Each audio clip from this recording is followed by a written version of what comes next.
What's going on, y'all? It's your girl, Tanisha Peoples, back again with another live broadcast. I know y'all probably like Tanisha is in all the broadcasts, on all the shows.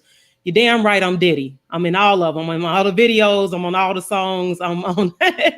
I'm everywhere and in everything. But today we are here with a very special rendition, a conversation, a house meeting around Internet for All. This is Digital Inclusion Week.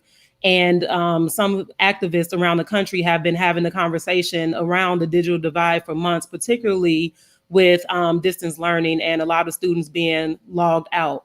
So today we are here to talk to some of those activists who have been pushing this message, this conversation, and putting pressure on elected officials, internet service providers, and also the FCC for them to close the digital divide. So we're going to start by introducing our activists, and we will go to Jason Allen. Hey, good afternoon, everyone. I'm Jason Allen, representing Atlanta, special education teacher. I've been in education for 16 years and definitely can see the digital divide growing in these times. So I'm just glad to be a part of this to push the message of making sure that all of our students have access. Cool. Thanks for being here, Jason. Next, we have Garrett Stroud.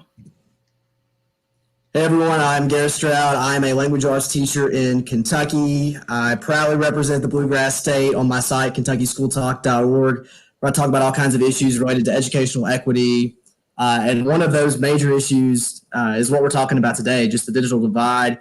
Here in rural states like Kentucky, the digital divide is prevalent. Roughly 30% of our kids lack adequate access to the internet. And of course, right now, with everything going on, with us being in the middle of a pandemic, that's not a suitable situation to lead our kids to highly effective teaching and learning. So proud to be here, proud to have this conversation with all you great people. Glad to have you here, Garrett. Thank you so much. Next, we're going to go to Maurice Cook. Good afternoon, y'all. My name is Maurice Cook, Executive Director of a nonprofit organization called Serve Your City. Also, one of the organizers for the Ward 6 Mutual Aid Network. And I'm so happy to be with y'all this afternoon. And here in DC, it's a challenge. The city has no idea of the tens of thousands of families and youth that don't have access to the internet.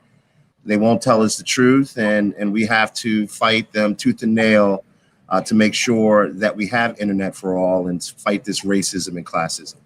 I'm glad to be here with y'all. I know that's right, Maurice. Preach to him. Next, we're going to go to Kulia Pringle. Hi, my name is Kulia Pringle, Bright Beam activist here in Minnesota, also a family advocate with the Minnesota Parent Union. I also hold a couple other roles as well. Here in Minnesota, as well as other states, we have children who are logged out and who are experiencing the digital divide in real time. So happy to bring attention to the issue. Yeah, thank you so much, Kulia, for your work. Next, we're going to go to Zach Wright. Hi, everybody. It's good to be with you. My name is Zach Wright. I'm an educator and activist serving Philadelphia, Camden, and the surrounding suburbs. Currently, I'm in the call with my family, so if you hear any craziness in the background, that's where that's coming from. When I think about the digital divide, to me, it's just another spoke in the wheel of oppression. It's all systematic. It's all designed. And fighting against the digital divide is fighting against the oppression that is baked into the systems. And we just need to keep fighting. Yeah, that's a word, Zach. Thank you so much. Next, we're going to go to Chioma Oru. Hi, my name's Chioma, and I'm a Bright Beam activist. I live here in Washington, D.C. I'm also the founder and principal consultant and parent coach of Chi Born Free, supporting families of kids with disabilities, Black and Brown, particularly Black and Brown kids with disabilities. I'm a parent of kids with disabilities. And so, I know very personally how this impacts my own community here and how I also communicate with other people around the country. They're very unique challenges that are facing our families when it comes to digital access and computer literacy overall. So that only widens an already gaping achievement gap for our students and economic gap for our families. That's right. Thanks, Chioma. Next, we're going to go to Natasha Dunn. You on mute, Natasha. Sorry. I on, so I'm just going to sort of give a little brief background. But here in Chicago, we already know the facts and data. We know that Black students have been behind, and it's disheartening that now we have this next layer that will prevent that gap to widen. And it's just important that we get on board with pushing for transparency in the process of this digital divide. Here in Chicago, we do have the Chicago Connect program, which is a partnership with Comcast. However, what's being reported is that the service that the parents are receiving it's low level service, and that when you have multiple children in the house on the server, oftentimes you get booted off, and so it's very weak service, right? The other layer is that some parents who have had past bills with Comcast, dated back 5 years, are not allowed to get the service. So these are continuous barriers to prevent our families from really having that full access to the education that they deserve. While I understand that Dr. Jackson, who is the CEO of Chicago Public Schools, is in talks with Comcast as we speak. They've been meeting on these issues. It's just we need to know, just have some transparency. So one of the things that we've done here in Chicago Wait, was hold we on, Natasha, requested that. hold on, Natasha. Now, before we get into that, before we get into Okay. what's been going on, let me finish introducing the rest of the activists. Okay. Oh, I'm sorry. Okay. No, it's okay. So last but not least, we're going to Mr. Dirk Tillison. Yeah, so I'm Dirk Tilton. I run a nonprofit, Great School Choices. I write a blog, Great School Voices. And we work to just empower parents to get the schools they need and to change the system so it works for them. Half of the families in Oakland are unconnected or underconnected. 40% of foster students have never logged in since we went remote. So all these inequalities are just being exacerbated by this. And it's something we can do something about. It's not rocket science. It's not a vaccine. It's a matter of laying cables and getting devices and hotspots in kids' hands. That's all it's about. Resources and will. Right, right. So Dirk, while we have you here, I think one of the things that should be noted is we started having this conversation months ago when the pandemic first started, and we noticed that kids weren't able to go to school, and you were one of the people kind of leading the charge in Oakland. So tell us about your early on action against Comcast and how that kind of spread to this larger thing to get us where we are today. Yeah, this started like everything should start, from a community complaint. Just like Natasha said, Comcast had their Internet Essentials program. Everyone was remote. You got to go to school through the internet. And then families were reaching out and saying, hey, my kid ordered a bunch of videos. I owe a bill from this years and years ago. And now we can't get online. School's compulsory. They threw a young lady in jail for not showing up at school online. So it's a whole nother thing. It's not a luxury. So we just started a petition right then, got a couple thousand signatures really quickly, and Comcast reached out. They said they were going to waive all their preconditions, no bill thing, no deposit, no nothing. They're opening all their hotspots, and they actually told us they were doing that nationwide. So it's interesting to hear that that's actually not happening from folks on a local level. And then we just got on a call with a bunch of activists. Many of you were on that call around what's going on during COVID, and everyone's feeling the same thing. Everyone who's listening to parents is hearing the same exact things about who's getting connected, who's not getting connected, about some old bill, about a social security number you need. And so it came up, this idea that we need to get together. It can't be every community fighting with every cable provider. It actually needs to be a national answer to that. And that's the Federal Communication. They could, in a stroke of a pen, tell every cable provider, you can't cut people off. You need to connect people. We can all pay $9 more for those of us who can afford it to put everyone else online, and run cables in the rural areas, run high-speed cables in the urban areas where we often even get slower internet than richer areas. But the answer is a national answer to this. But we all need to hold our local areas accountable. Now we got 38,000 signatures on that. Arnie Duncan, Jeb Bush, Arnie Duncan wrote an op-ed in the Washington Post in support of this. This should be a basic right now, the right to get online. Anything you need to do in life, you need to be online to do that safely. And our kids are already too far behind. This is systemic racism that has put us in this position we're in. And we have an obligation to do something about that, to change the game, emerge from this with actual internet for all. Every family has a right to free, no strings attached broadband. Every child has a right to a device that's appropriate for their needs. And every family has the right to technical support that's culturally competent so they can actually benefit from the digital schoolhouse. And even if they get these things, if there's no one to support you, sometimes it doesn't even matter if you have the hotspot if you can't get it online. So that's what internet all is. Those three things that every family should get is a matter of right. We are the richest country in the history of the world. 1% of our national budget would fix this for the entire country. We should do this. We can do this. It's completely doable.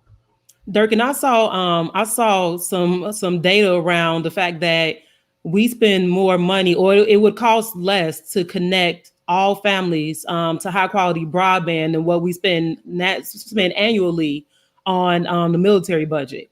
We spend $741 billion conservatively on the military budget, up to $950 billion if you look at the way some of it's calculated. Yeah. $7 to $14 billion would solve this in the short term for every kid in the United States. If we really want to do a comprehensive and laid high-speed cable across the entire U.S., that's probably about $60 billion.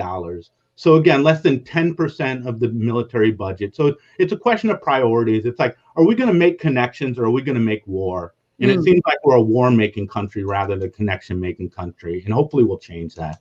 Yeah, and you guys, I mean, this is a House meeting. We are activists, so of course we have an action. So right now, while y'all are listening, I need you to go to the Voice to Action website and click on the letter to Ajit Pai, who is the chairman of the FCC, and tell him to connect all of our students and families to broadband internet service right now. That's the Voice to Action website. Is going to pop up on the screen so you guys know where to go. But make sure you send that letter out. We are an action-oriented group, and we've all done it. We need y'all to do it too.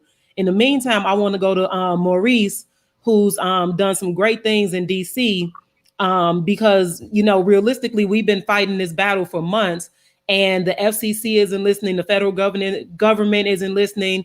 Our state and local leaders aren't listening. So in the meantime, we got to kind of close those gaps. So Maurice, what have you done in DC to help close those gaps?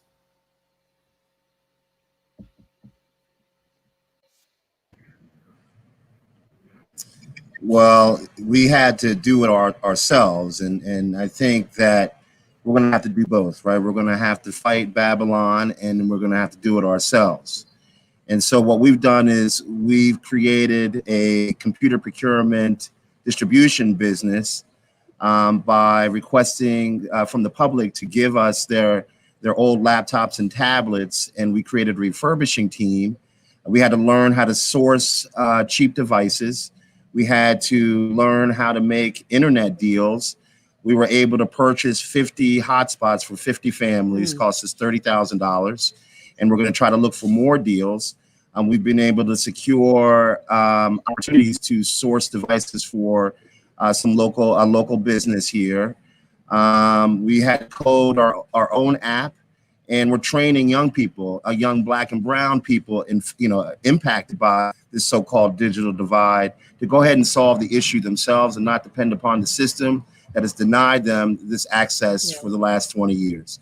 And so we're going to have to do both. We're going to have to fight for internet for all, and we're going to have to, with our political misleadership, and we're going to have to go ahead and find solutions on our own to do it on the ground to make sure our kids have the same access, the equity that everyone wants to talk about in their panels and webinars. Equity, they throw around that word all the time, but they have no idea of what it really means, because it means that we would have had these devices, decades ago, and we would have had this internet access decades ago. So we have to fight that system, and we have to find solutions on our own to do it ourselves.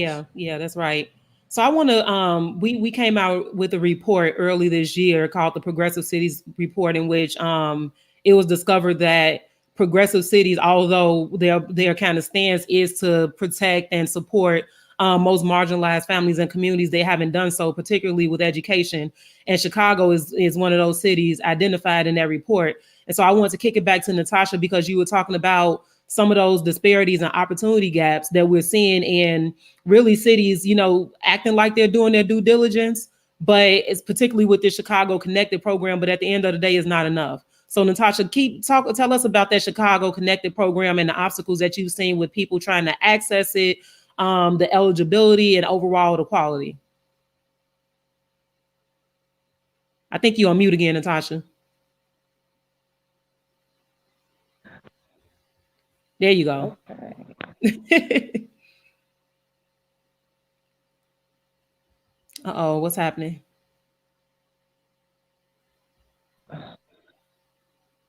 My mic is going out. There you go. Okay. Can you hear me? Okay. My mic keeps going on and off. But in Chicago, our school system is set up in a way where we have different layers of engagement that is ultimately sort of controlled by Chicago Public Schools. We have community action councils that are made up of community members, parents, local school councils, PACs, and just really stakeholders within education. And we have those community action councils are located in various communities across, or neighborhoods across the city.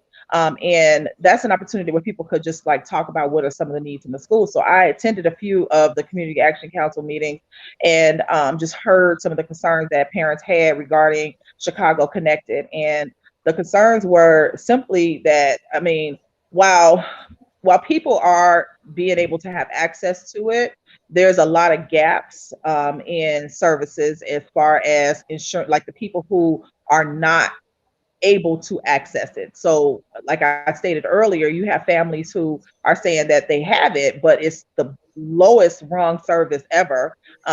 It goes out when multiple children in the house are on it. And so they're losing out on time learning in the classroom.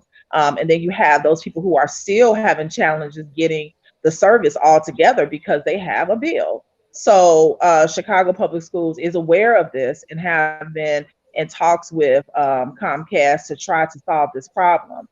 The issue that I have is that we need to know we need to know the numbers. Like, I want to know how many families are not connected, how many families have tried to be connected, and just what's going on with that part. I think that we talk about the achievement gap or the opportunity gap. This is one of many areas that has to be, rectified and solved, because we're going to continue to see this gap widen. And here in Chicago, we're working to address this long-term issue, this outstanding problem, and trying to figure out how we can come up with some solutions. Right. And I want to, because Maurice touched on the, how equity is this buzzword that everybody throwing around like a, bald-headed stepchild. And it's been so abused to where nobody really knows what equity is anymore. So in Chicago, Natasha and I actually met with the chief equity officer of CPS yesterday, and we pushed intentional investment. Because that equity doesn't mean anything, and that investment doesn't mean anything if the money isn't going where it's needed, or if it's abused. And so I want to hear from some of the other activists about what's going on. So Chioma and Maurice are also in cities that were identified in that Progressive Cities report, as well as Kulia and Dirk. And so we just have representation around the country fighting for kids in cities where the elected officials aren't standing up. So I want to hear from you guys about the issues that you're seeing and how you're working to push back and close those gaps. So y'all just jump in, get in where you fit in. Yeah, I could start in specifically how, the work that we take on, or the angle of our work, because my brother Maurice is also here in DC. In the special education realm, I mean, for Black and Brown kids, there's even disproportionality in terms of achievement between white kids with disabilities and Black kids with disabilities and Latino kids with disabilities. Black kids with disabilities are not graduating they're not graduating, period. They're finishing school with certificates of completion, while white kids are graduating with disabilities and are going on to, take advantage of vocational. And in terms of the digital divide, I mean, some of the ways the issues kind of like impact our families. We're having a town hall meeting today for special education families in the district because there are a plethora of issues. And as Maurice had mentioned, equity is this word that people toss around, but it never really shows up in the solutions or even in the processes they engage in solutions. So, access to computers. Some of the computers that were given to my family, I know for sure, did not work. So my kids would not have relied on this public school system to provide us with the devices. I ended up purchasing a device for my kids and asked for reimbursement. Currently going through due process right now to get that reimbursement because they even refused after they gave me, subpar Chromebooks that seem to be very old. There's that. Access to up-to-date, useful devices that are coming from the school system. Tech support. As I mentioned before, like kids with disabilities kind of struggle with, being able to access the technology. My kids were issued assistive technology devices for learning, and we have not been able to use it because I had been fighting a whole host for many years, trying to get myself as a parent to be trained on how to support them to improve on things like speech therapy. Now that we're under lockdown and we have all these IEP goals that are never going to be met, it is abundantly clear that they're understaffing in terms of tech support. And that's for our kids, but that's all kids. And a lot of these devices aren't working or people don't know how to use them. What is the system of support for that? Access to internet, as everyone, this is the whole campaign. Over 40% of families in the District of Columbia do not have access to technology. We had a hearing at City Council talking about reopening the schools, and there's this huge debacle about why schools shouldn't reopen, why we should stick with distance learning. But the elephant in the room is that a lot of the families who need the school system cannot access distance learning. So we need to have better conversations, deeper conversations, more substantial conversations around how to improve that. My kids are regressing. Lots of kids are regressing. I'm going to hear from, over 20 families have registered for this town hall meeting we're having today. We wrote a letter to the mayor. We're going to send a petition. We didn't hear back. We're sending a petition. As a result of the town hall meeting today, we will add on new issues, of which I'm sure technology will be one of the 100 issues that we're facing when it comes with families of kids with disabilities. And just lastly, part of the issue is that the system does not even incorporate the true lived experience and the intelligence of the people to solve these problems. So they keep trying to solve any kind of problem, technology or otherwise. They're spending $600,000 a day on hotspot internet access when they could give citywide access, which is, a month, sorry, not a day, $600,000 a month on broadband access, hotspot access, when they could offer broadband access at the price tag of $3.3 million to disadvantaged families. Why won't they do that? We are invisible. There are implicit biases that are facing Black families, brown families, poor families, families of kids with disabilities. Yeah. Say that.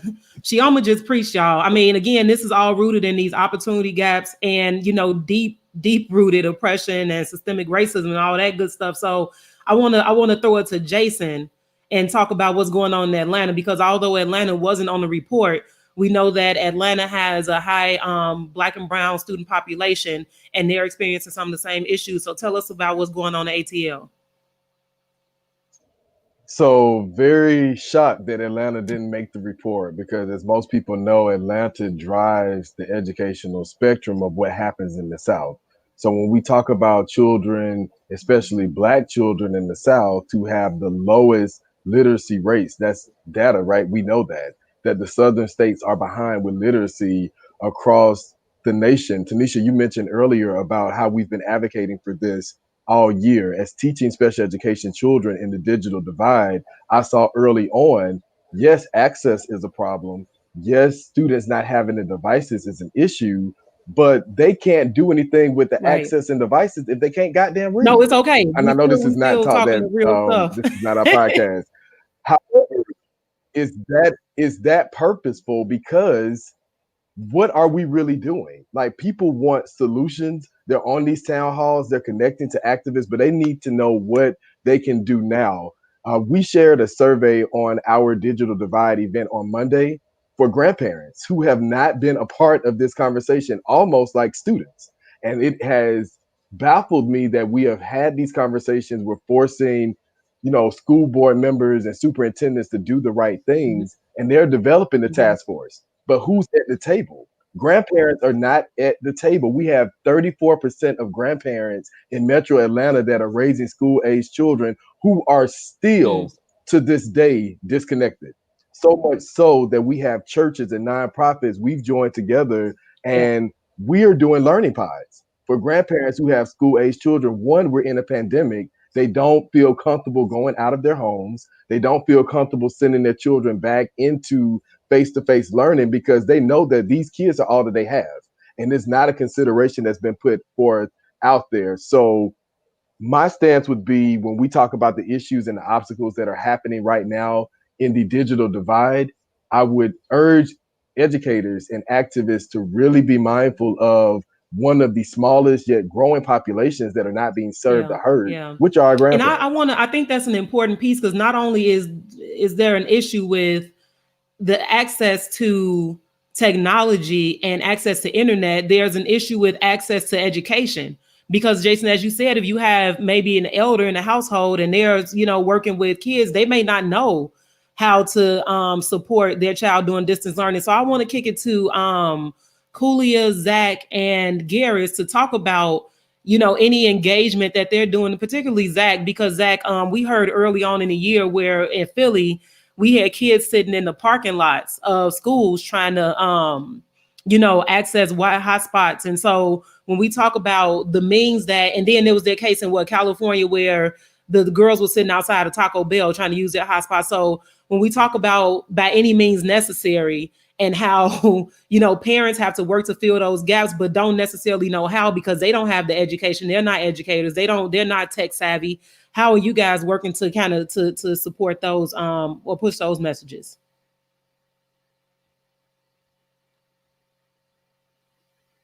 Kulia, Zach, or Garris, either one of y'all want to take that? Yeah. We've done pretty much the same thing that everybody else has said so far. In addition to talking to legislative and Comcast, we met with Comcast. Actually, we're about to have a virtual town hall with all of the internet providers in the state of Minnesota to see what they can do to close the digital divide. We did get Dirk. Some of Comcast to drop some of those preconceived things that you were talking about. It was just, I think they stopped that with the current customers. They had to wait 3 months, but we did get them to drop the bills. We did get them to say that anybody that's coming in could come in with a fresh slate. Um, I just got off the phone with Senator Klobuchar's office, and she actually told me there's 2 bills federally that won't get anywhere because of the current political environment. And one was and it's not on my paper right now, but yeah, we've been working hard. We've been contacting Comcast, the district, city council, legislators, MDE, spoken to all of them. They all give the same song and dance. Oh, we're concerned about internet access. That's one of Mm-hmm. our top priorities.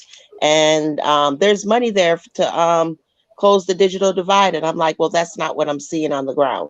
Right. There's a disconnect um, when it comes to internet and what people are saying and what's actually going on. And I myself have had to partner with somebody to actually make sure that families have the technology that they need to make sure that they have reliable access to internet, making sure that if they are on a package where they do have to pay, that I could pay for a couple months for them. And we make sure that the learning space that the kids have to deal with when it comes to just sitting at the keyboard, that's also catered to the child.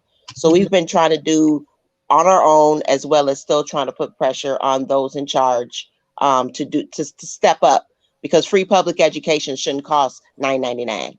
Yes, that's a word. So Zach, Zach, can you chime in on that, because you've been having a lot of conversations like this is your thing. Like, tell us about what's going on in Philly and how you've been, pushing the issue and applying pressure to the leadership to get our kids connected.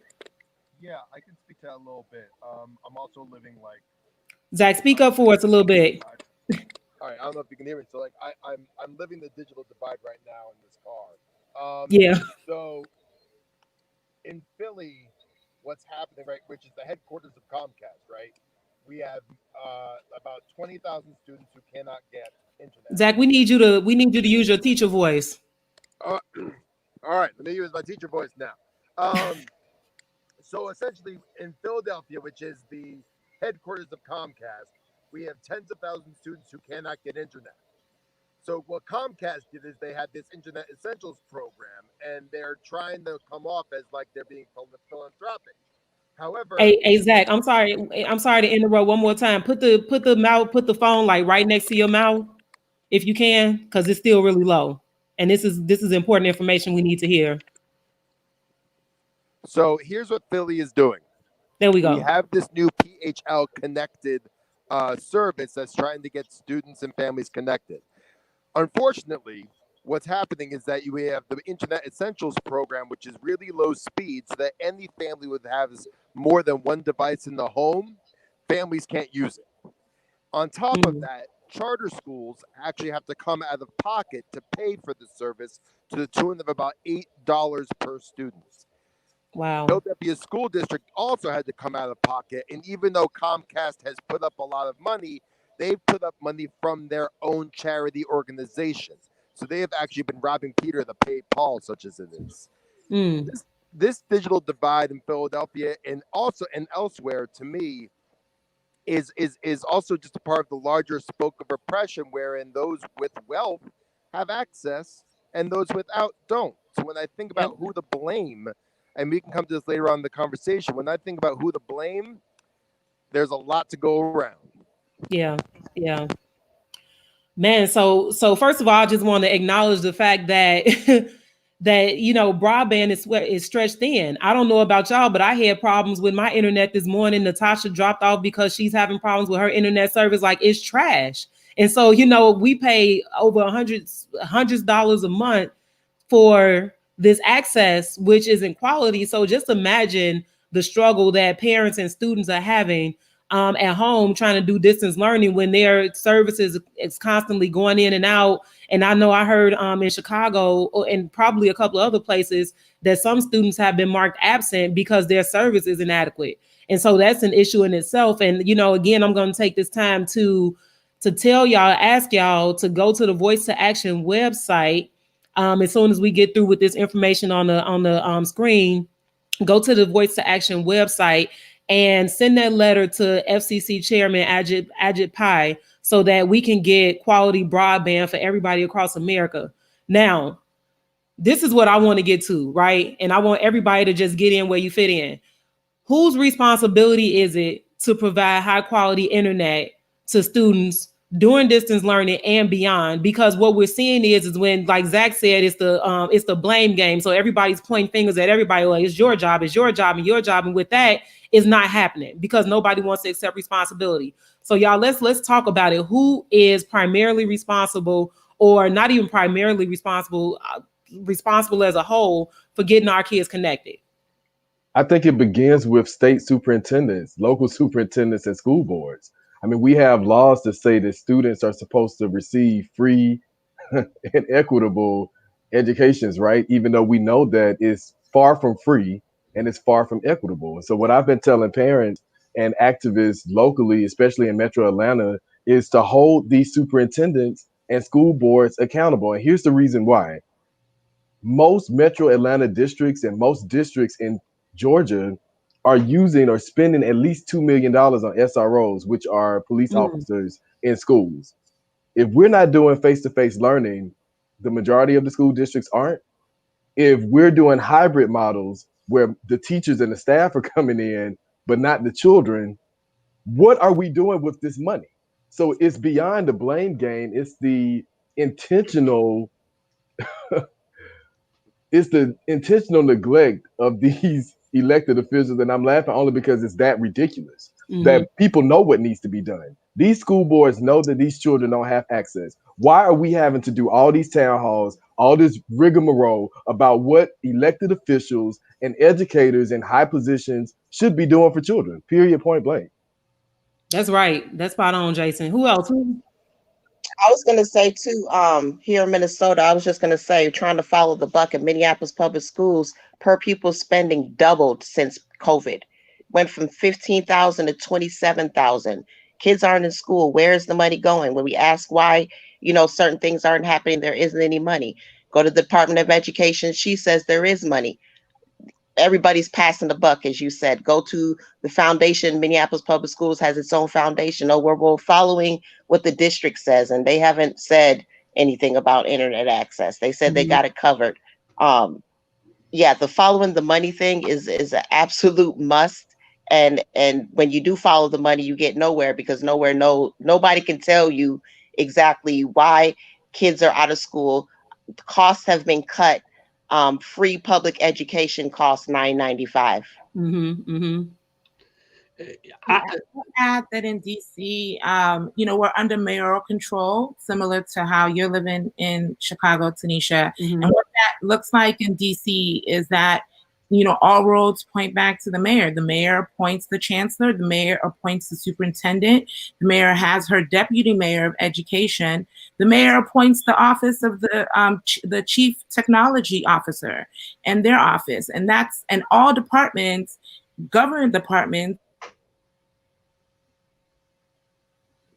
See, that's the internet service. You froze. See, this is all the more reason why we need to put pressure on the government, on the FCC, because we can't even get this conversation happening because the internet service is janky, broadband is janky across America, and we paying for it. So there we go. We got you on my back. Well, I think there's so many people using the internet in my home, and again, like you said, we're paying all this money, and it's low quality. So in any case, I'll just wrap it up in saying that, for us, it's really easy to point to who the target is. We wrote a letter to the mayor. The problem is that because some of the most critical people, we have a state board of education, which can help in leveraging some of the education policies, but only in very specific and limited capacity. For students with disabilities, they have federal obligations. It's not just free and equitable. Like our free and appropriate public education, you can take it to the bank, you can take it to the courts. We disproportionately get a 40% rebate, as in every dollar spent on a child with an IEP is 40% of that dollar is reimbursed by the federal government. And the IDEA has never been fully funded. We only have 2 people in DCPS, which is the largest LEA, that do assistive technology evaluations. So up until this point, up until this moment, lots of families who could have been previously eligible, the way that Maurice was saying, like, this is not a new problem. Lots of families of kids with disabilities that could have been eligible under IDEA for different devices, low tech and high tech. This question could have been visited a long time ago. And we know who to hit the target to, and that's our mayor and anyone else she appoints to do her biddings. When we write a letter to her, she doesn't respond. We know what next actions that we plan to take, and we'll keep you posted on that. Get them. Dirk, you want to jump in on that? Yeah. There's multiple levels here. I think you got to do the local level. Which is, again, we did a distance learning policy that we got our board to pass that guaranteed that every kid gets a device and the district will pay for internet for them and they'll do technical support. Whether they do that is something we got to hold them accountable to. I think there's a state level in terms of the state should be funding this, and the same with the feds. The Fed should be funding this right now. In the same way they built out interstate highways, which made this country a much stronger country in every way, they can build out interstate internet to the speeds that we can do. Again, where you live has a lot to do with the quality of your internet. In rich communities, they put down much faster cables. In poor communities, they put down much slower cables. That's just the reality of it right now. It doesn't have to be that way. That's just what the cable companies choose to do. There's a town, Appalachia has faster internet than all of us because they did their own internet system through their own municipality and didn't have Comcast do it. It will slow the speeds down or give faster speeds to the business customers and slower speeds to the education customers. So there's a piece, the FCC piece, the FCC could regulate the cable company and just say, you can't do that. You got to lay cable, just like they said to the phone companies, you got to lay cables. You got to give everyone the same phone company, same phone service across the U.S. They could say that. And the ultimate accountability is on us because we're going to get a lot of promises and a lot of plans and a lot of shiny brochures with black and brown faces on the front that talk about how they're stopping, how they solve the digital divide. And it's going to be us holding folks accountable that actually happens on the ground. And I think a big piece of that, there's a gold rush going on right now in terms of internet. If Comcast gets 30,000 more customers in Oakland, Comcast got 30,000 more customers in Oakland. If they're laying cables, if we're doing $60 billion worth of cable laying, that's money that should stay in communities rather than pass through it. So something else that's in our policy is a local hire requirement, even around the software development. When the district buys services, it has to have local hires included in that. We can't allow this to just bypass us as millions and billions of dollars are spent both laying infrastructure and creating the software that's actually going to work on that. There's software that won't recognize your skin or my skin when you try to use a soap dispenser because it was coded by a white person who doesn't, they just have an implicit bias around skin color and detecting something. What's going to happen in educational software? Yeah. Like so much more complex than whether you can get the soap dispenser to work. What's going on in educational software right now? Who's creating that? Who's vetting that? How's that going to serve our kids? Yeah. So there's a whole nother piece of that is like, how do we be a part of the solutions rather than just folks who are kind of serve solutions up? That we can eat and maybe we get them, maybe we don't, maybe they're ghetto solutions, maybe they're real solutions. We need to be part of the actual solutions. Yeah. And just real quick, Kulia, I know you want to jump in. Hold on, Kulia, give me 1 second. I also want to direct y'all again to the Voice to Action site. If you have a Twitter account, we're doing an active Twitter storm against the FCC. So go to the Voice to Action site, click on the tweets that are right above the letter so that Ajipai knows that we're having this conversation. We won't stop until they connect our kids. Go ahead, Kulia. I'm sorry. I was just going to say, I found the two policies that Senator Klobuchar said would take care of the digital divide. One was the Emergency Connections Act of 2020, U.S. Senate 3690. And then I don't have the Senate number for the second one, but it's the Accessible, Affordable Internet for All Act. So those are the two federal policies that's currently in session to help with the digital divide. And I think that goes back to what Dirk says about, because I was waiting on somebody to say that, we as a community are responsible also to hold these entities responsible, because if we don't, then you'll have these laws on the book. They may pass easily, but that doesn't mean that they're practiced or implemented well, and so I want to go to Maurice on this because, as we're seeing, when Dirk said that depending on where you live, I wish we had Garris here to talk about the rural landscape. But depending on where you live determines your quality of broadband service. And we've seen that's the same thing with education. It has been for a long time. Depending on where you live, depending on your zip code determines the quality of education. And so can you, Maurice, dive into that long time systemic racism and oppression that we've seen that's connected to this issue? Because I feel like, not that history is repeating itself, but this is typical America. Yeah, and listen, I want to apologize. I'm here looking like the Dark Knight. The sun kind of changed its direction, but I'm here. And listen, I saw this city rip up all the roads in 1999 and 2000 to lay their fiber optics. They tore up all these city streets, and this is the outcome: an inequitable, disparate access for our people. And I got to remind everybody that this is still a black majority city.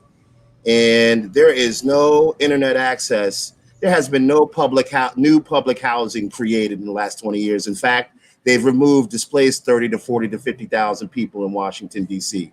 And so to have no internet access in our public housing developments is a shame. It's a disgrace and it's unethical. Mm-hmm. And their solution, I'm telling you, their solution today, right now, to address this issue is a ghettoized version of access by providing or saying that, okay, we're going to offer potentially, now the decisions haven't even been made, we're going to potentially offer the Comcast Internet Essentials, or we have another company, RCN Basic Package. The basic package doesn't have the speed and doesn't have the upload capacity, the download capacity to handle multiple devices. And so they went around and did this kind of performative program to get people devices, even though, you know, we all know that those devices aren't adequate for our families, for our students, for our youth. Folks have different educational needs, special needs, and they've got wrong devices. And so they went through all of that, spent all of this money, and their solution is to give poor people a ghettoized version of access, where we already know that it can't handle multiple devices. And so we have to find people who hurt us 20 years ago, right? When they were laying down all these fiber optics. So we have to, I think in DC, you know, we got to talk, we have this committee, the Federal City Committee of 100, right? And they're the movers and shakers. They're the ones who made all the deals with the developers to build a city on top of a city. And so ultimately, they guide the policy initiatives for our mayor, who is the target. But this is the latest iteration of mayors, right? Mayor Muriel Bowser. We've got to go back 20 to 25 years ago to talk about who was the mayor then, when we knew that this was an issue. Because most, I'm going to say, and this is an assumption, but most middle class, even working class families could afford a device and internet access since 2000. And so we haven't been able to compete since at least 2000, and that's being conservative. And so it's compounding, right? It's a compounding issue that we're dealing with. Right. And this is the outcome. I mean, so where do we go next, y'all? Like, because the interesting thing, I was talking to a friend yesterday and she called me about asking me, she was voting, and she asked me where can she find information about judges, right? And so this is a time we really need to pay attention to down ballot elections, but also any measures on those ballots. And she was saying that there was a question on the Illinois ballot: should broadband internet access be expanded? And, you know, and it's like, why should that even be a question? You know?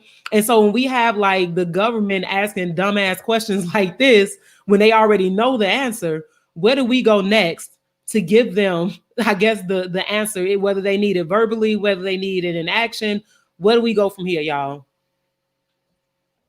I think a great place to start is getting people educated and involved, which is what we're all doing in our respective spaces and through our calls to action.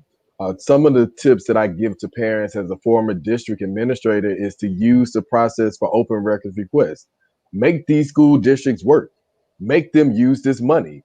Then once you get the data, shame these school board members out of these positions and offices that they're holding where they're not doing anything. Because if these parents do open records requests and they come in within the time frame that is legally set, they're going to get the data that shows that the school board didn't do anything, that they didn't send money anywhere. That, matter of fact, in Georgia, they cut reading teachers when we are at a deficit with literacy, when they knew it would impact digital learning. Where is that data? And we have to, what they teach us as teachers in regards to data, that's what I do with parents, because I have parents to take that same data and say, hey, you all want to bombard the teachers with all of this data. We're throwing it right back at you to say, what are you doing for our children? So I think that that's a great start.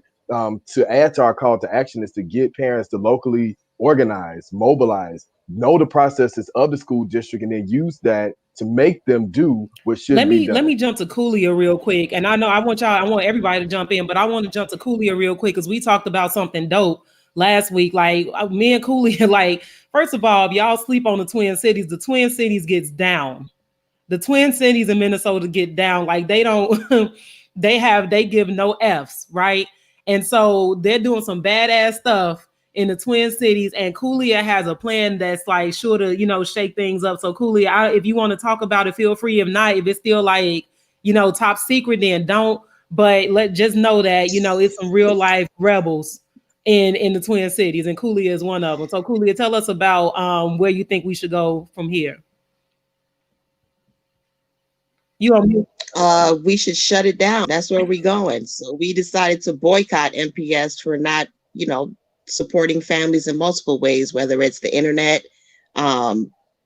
child care, educational support, making sure that families who don't speak English at home have their support, making sure special education families have the support that they need.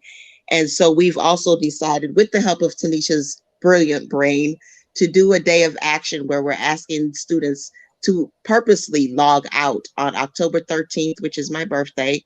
We're asking everybody in Minnesota to stand with the families who are still logged out, to log themselves out on that day. Here in Minnesota, I think that week we've already got 2 days out of, kids have 2 days out of school that week. So it shouldn't be too hard for you to just, join with the families who are still logged out, log your kids out for that day, October 13th. We are demanding that you show solidarity with the many families in the state and across the country by logging out. And we all know, I think this is a conversation, of course, we have to be careful with pulling our kids out of school because we have to have a plan. However, when the districts depend on our kids or not even depend on them, but all they matter to people, the only thing that matters to them is the funding, the per pupil funding attached to our kids' head. And so when you hit their pockets, that's when they start to listen. And that's what we're doing, and that's what Cooley is doing, and other activists in the Twin Cities. So y'all, our kids need to be educated, but at the same time, they don't need this treatment that they're getting from the system. And so if you want to make them hurt, hit them in the pockets all day, every day. All right. So who else got Chioma? Let me, Chioma, what you got? Where are we going next? Or did you already go, Chioma? I'm sorry if you did. I can't hear you, Chioma. There we go. Oh, I have myself on mute. Sorry. Can you hear me? Yeah, I mean, I'm thinking about that October 13th day. Maybe we can join y'all in the fun. But we'll circle back in what's possible here. We'll talk about it at our town hall meeting tonight. I would say some of the steps that we're taking is, as I mentioned before, really hoping to make it a family-centered approach on how we even come to any of these conclusions. It's not just punching up. We need to open the door, give us a seat at the table, because ultimately, I don't trust them. Even if they had the budget, they don't have the intelligence or the interests, right? And the intelligence coming from the lived experience, right? Coming from being directly impacted. We hope to create broader coalitions with other family organizations. There's a coalition called Digital Equity in DC Education, which are families. And they're the whole reason why students even have these shitty laptops that we do have now, right? They've really pressured for this to be an issue. So we want to collaborate across issues. Like, we are disability, racial equity focused, but we know that we need to connect the dots across issues. Mental health services. Now, what does that have to do with technology? The medical model is relying heavily on telehealth as much as the schools are relying on distance learning. So if poor people do not have access to technology, that means they're not only not getting their education, they're not getting their health care on many levels. So, I mean, and that disproportionately impacts low-income families, kids with disabilities.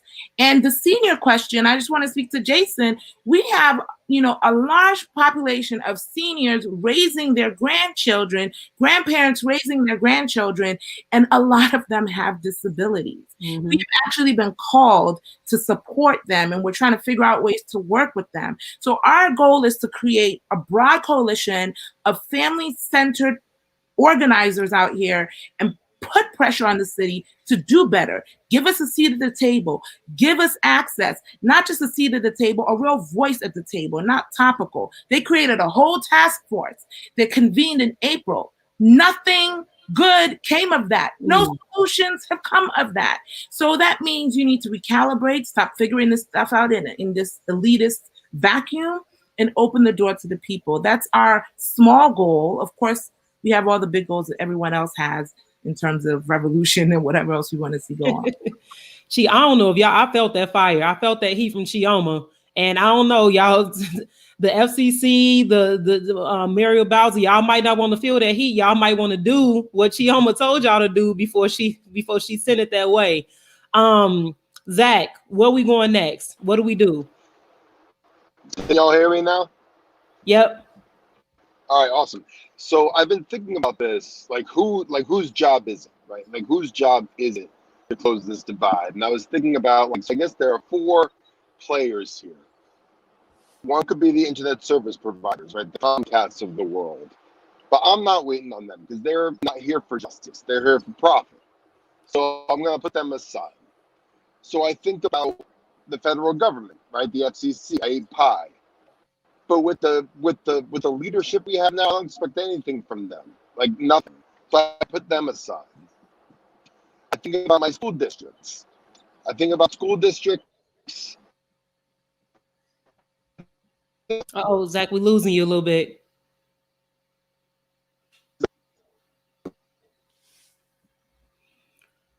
Y'all, and I feel bad because Zach is really passionate about this issue and his internet can't get right. So Zach, I'm sorry. Try again. Can you hear me? Can you hear me? Are you? Yep. Okay? Go ahead. No. All right. So I don't blame I can hold accountable. I think about my school board, my superintendent, my state legislator, and my governor. I think about my state constitution that guarantees a right to an education, and I think about the governor whose job it is to make that right happen. And I think about the legislator whose job it is to write the laws to make sure that access is there. So what I'm thinking about doing is, like, we need to come at the elected officials that we can actually hold accountable this November, all up and down the ballot. That's where I'm going to next, because I can't go to Comcast. I can't go to Comcast. They're here for money. They're not here for kids.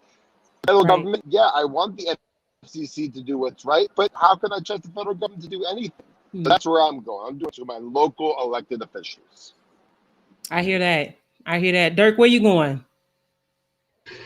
Yeah, we start with the locals because everybody talks to equity stuff right now. So again, people are going to sign on to a policy that says we guarantee kids a device. We guarantee them access. We guarantee even that we'll hire folks from the community to do that.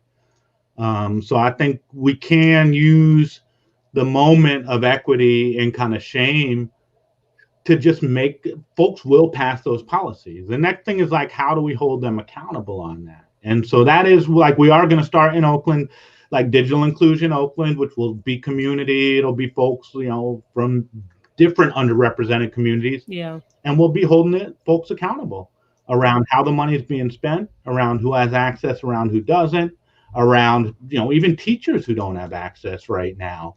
Like, these are problems that we can all solve. And the easy ones for us to fight with are our local officials. Like, again, they got money here right now, just like Zach. There's, Twitter gave them $12 million to get moving on this stuff. They made a promise. So now let's hold them accountable on this. And they have their own family engagement council they set up, but fuck that. Like, again, that we don't need their council. We have our own council we'll create. And we'll have our own policies we'll create. Again, this minimal speed piece is important. Like, we need to set a standard. Like, what is the standard speed that every family deserves? And if the providers don't provide that, then the district shouldn't pay for it. It can't be this idea of they get to pick and choose who gets what speeds, who gets what cables, who gets a slow hotspot, who gets like a Chromebook from 7 years ago. And again, part of it is when you deal with Comcast, if you've ever called these fools, they're not going to help you. You'll sit on the hold for 13 hours trying to figure out what's going on with your stuff. So the city has to hold the city, the district, they're going to pay for this. They have to hold them accountable. The folks that have the money, Comcast responds to money. AT&T responds to money. So that's the game with these guys. And again, the FCC could just regulate this and just say, no, you can't do that, Comcast. Instead, they're just kind of sitting impotently and kind of bragging about all the work they're doing while nothing's actually happening on the ground. So it's local, but it's all accountability. And I just feel like we actually can hold folks accountable on this stuff. Yeah. We can't do that. And we just need to, because nobody else is gonna. This money will come and go, and the kids will be in the same place 3 years from now that they are right now, and we're begging Twitter again for a bunch of money unless the community gets involved. Yeah. Thanks, Dirk. So, Maurice, what you gonna do? You on mute, Maurice. First, I'm going to stand behind some strong Black women and run my mouth. Like that's what I know how to do. So that's the first thing. Second, we have to do everything that everyone is talking about. We have to hold, these city officials, these federal officials accountable. But at the same time, we have to develop our own solutions like we've always had to do. And now I think during COVID-19, specifically for Black people, we have to re-engage into the life when we didn't have access to this mainstream system that has landed us right here at this spot with nothing in our hand. And so we just have to be able to do both and stop expecting a system that's willing to hurt you so much to be the solution to fix this issue. And so we will hold them accountable. I'm gonna talk to Sister Chioma. I'm gonna talk to everybody who cares about this issue. I mean, everybody likes to pretend, what do you want? What do you want? When we want exactly what you have. That's why you're asking the question. You're wasting our time, right? You know exactly what we want. If you have the internet, and if you can go to Best Buy and buy a device right now, you got much more than what we got. And so you've been discriminating and oppressing us in the school system before we had to go virtual. You've doubled down, poured salt in the wound, pretending as if everyone had a fair chance, knowing that everyone never had a fair chance. And so we have to be the ones to solve and save ourselves, one. And then we also have to kick somebody's ass, kick a lot of people's ass, and tell them, you can hurt us. You have the power to do that, but you don't have the power to keep our mouths shut while you're hurting us at the same time. And so that's what we have to do. Now, I'm going to say this behind some other folks, because I'm getting older and I can't scrap like that no more. But we're going to do what we got to do. It's all right, Maurice. We go fight for you and with you. So I want to thank everyone that's tuned into this broadcast. We're all suffering from this issue. And more importantly, there are 17 million students across the country that are suffering and hurting more than we are. 17 million. Let that sink in. 17 million kids who cannot log on. 17 million kids who cannot go to school because of coronavirus. 17 million kids who are being failed by a system. Let that sink in. So what we need y'all to do, one, I need y'all to follow all of these brilliant activists, all of these freedom fighters. Our hashtags, our Twitter names are on the screen. Follow us so you can stay in tune with the events that are happening in these cities. If you are in these cities, if you're in Atlanta, if you're in Oakland, if you're in DC, if you're in the Twin Cities, connect with them, work with them, build with them. If not, get something started in your own city. Everybody has the ability and the ability to be an activist. That's number one. Number two, go to the Voice to Action website. Tweet that letter out to Ajit Pai. That's easy. Also send those tweets out on Twitter so he can know that we still coming for him. We've been coming for him. We won't stop. And number three, as I said before, this is something that we can all get behind where there may have been some division between the community and teachers unions, the community and school districts. This is now an opportunity for us to band together and work for our students and our educators. Everyone that's in this ecosystem deserves to have access. They deserve to be able to do their jobs well, and our kids deserve to be able to learn. So this is an opportunity for us all band together and push back against these inequities, these injustices, and this oppression. So y'all, let's join together and do it for the 17 million kids that are logged out We thank you guys for logging in and checking us out today.